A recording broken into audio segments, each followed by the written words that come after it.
இந்த காலையில் சாப்பாடு சோயா மீட், வெண்டைக்காய், ஒரு முட்டை,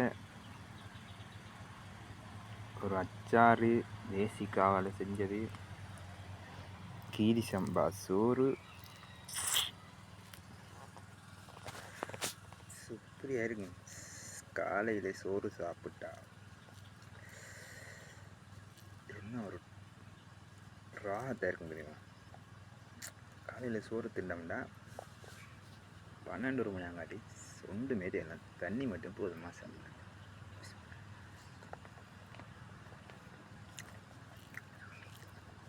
சும்மா கீரி சம்பா அரிசி தானே, தொண்டலை படாமல் போகும்.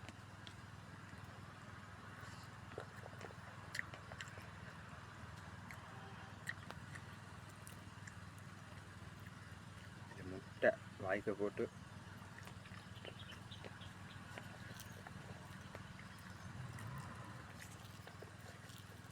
போதும் போடப்படா.